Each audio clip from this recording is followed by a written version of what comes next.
Welcome to the GardeningDad.com's Gardening School. My name is Paul, and today I'm going to teach you how to transplant your vegetable, herbs, and flower seedlings from small peat pots to larger pots. In this course, we're going to talk about three important aspects of transplanting your seedlings. Number one, the tools and supplies that you need. Number two, I'm going to teach you just how to transplant those seeds in under 2 minutes. And number three, I'm going to answer common questions and common mistakes that most beginner gardeners have when transplanting their seedlings into larger pots. So let's get started. There are just a few essential tools that you're going to need when transplanting your seedlings from small peat pots to larger ones. The first one, and arguably the most important, is a larger pot. Depending on the type of vegetable, herb, or flower that you're growing, you're going to take it from a very small seedling peat pot to a larger pot that's anywhere from 5 to 7 inches in diameter. Again, this may change depending on the type of vegetable, herb, or flower that you have, but what we're really looking for is a larger pot where your plant can have the roots grow and can grow even bigger, larger, and healthier. Number two, very simple. We're going to need our trusty shovel. This is going to allow us to take that dirt and that soil and transplant it into a new pot and backfill what we may be missing. Number three, our trusty water bottle sprayer. Again, whether it's the beginning of the seedling's life or throughout the transplantation, very simply, you're going to want to water that soil as much as possible to keep that plant healthy. We're going to also want, again, our seed starting potting mix. When you're transplanting those vegetables, those herbs, those flowers, you're going to want to stick with the seed starting mix. This again is going to provide all the nutrients that those vegetables, herbs, and flowers are going to need.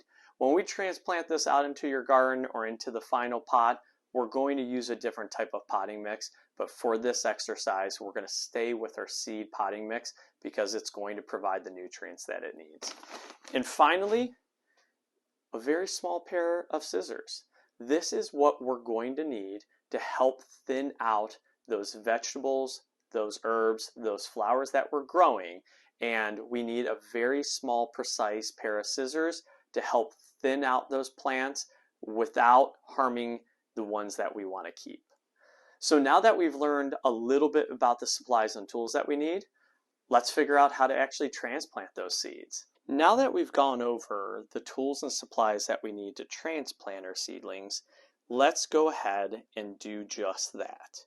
So step one, I'm going to go ahead and find one of my peat pots that have a few different plants in there. Then what I'm going to do is I'm going to look at each one of them and determine what is the healthiest one. And I think I found a great one here. You know it's a healthy plant, whether it's vegetables, herbs, or seeds, when there's numerous leaves on it. It's probably going to be the tallest or the widest plant, and it also has some nice green leaves in there. So what I'm going to do is what we call thinning. So I'm going to find those 2 or 3 other plants in the pot, and I'm going to cut them at the base of the soil, leaving the healthiest seedling plant in there. The reason for this is if you have numerous seedling plants growing, they're going to take all the nutrients, and this is going to stunt all of their growth. So it's going to stunt all their growth, and they won't be able to grow. They won't be able to provide those vegetables or those flower blooms or whatever it is that you're actually looking for. So step number 2 then is I'm going to go ahead, and there's numerous ways to do it. I'm going to show you the hardest way, but the easy way is to flip the peat pot over, pinch it at the ends, and just let the soil and plant slide out. Because I don't want to make a mess during this tutorial, all I'm going to do is something similar where I just go down to the bottom of this peat pot, get all the roots like we have here, and I'm going to go ahead, and I've already have a nice little peat pot here that I'm going to transplant this into. So I'm going to transplant it in here. I'm going to go ahead and backfill it with soil so it's nice and sturdy. And then I'm going to go ahead and water this for about good 4 or 5 seconds. As you can tell, I'm spending a little bit more time watering this than I would if I'm just watering some brand new seeds. And the reason for this is due to the peat pot being larger and more soil, it's going to take a little bit longer for that water to go down to the roots of the plant. So you want to make sure you're giving it enough water. In reality, it's pretty darn rare that you're going to give it too much water and cause something like root rot. So you go ahead, 4, 5, 6, 7 seconds is going to be well enough. After you do that, all you're going to do is take this pot, place it back under the grow light, watch it grow, and you're going to water it 2 to 3 times a day for about 5 to 7 seconds. And you're going to continue this process probably for another 4 to 6 weeks, depending on the vegetable, herb, or flower, before you transplant this into your garden or final pot. It is literally that simple to transplant your seedlings into a larger pot. Now that we've talked about the supplies and tools needed and how to transplant your seedlings, let's talk a little bit around the common mistakes that most beginner gardeners make when transplanting their seedlings. One of the biggest mistakes that most beginner gardeners do is that they'll take that small seedling plant that is in a small peat pot, and instead of transplanting it to a pot that's maybe 4, 5, 6 inches in diameter, they'll put it into a 3 or 4 gallon pot. I highly recommend against doing this, and the reason for it is very simply. Number one, you're not being efficient. You're using too much soil, you're using too much water. It's going to cost you more than what's really needed. Number two, most of the time when a very small seedling plant is in a large gallon pot, what ends up happening is not enough of the water or nutrients are going to reach the roots, and that plant ends up dying relatively quick. The soil dries out, there's not enough nutrients, and the water just isn't enough to reach it. I recommend only moving your vegetables, your herbs, or even your flowers into a large gallon pot after they've been growing for about 8 to 12 weeks. And if that is going to be the final place that you are going to grow those plants in.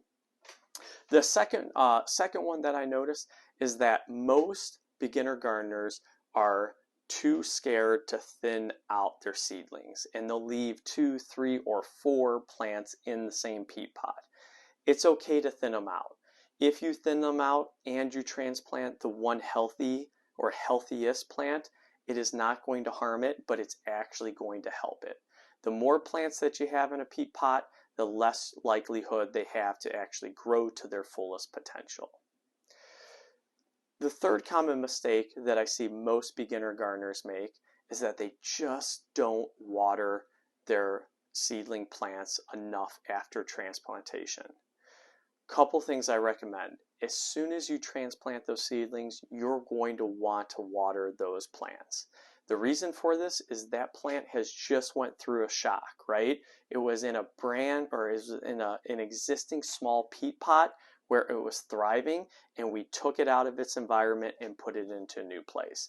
Providing it with the water and the nutrients that it needs will help it thrive. Not only this, you cannot harm those plants by watering it too much. Typically what I see is most beginner gardeners don't water enough, and that soil will dry out quick enough, and it's going to kill the roots of those plants.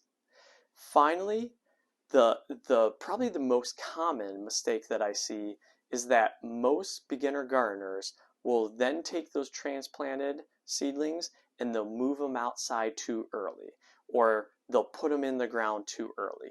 What I recommend is once you move your seedlings into a larger pot, you're going to keep it in that pot for another 4 to 6, sometimes even 8 weeks before you move it outside. When you move it outside, whether it's in a larger pot or in a garden, what I recommend is that you take that pot and slowly acclimate it to the environment around it. So today I might put it outside for an hour. Then I'm going to bring it back inside. For the next day, 2 hours. The day after, 3. I'm going to do that and continue to build up until it's been outside for 8 hours, 5 days straight.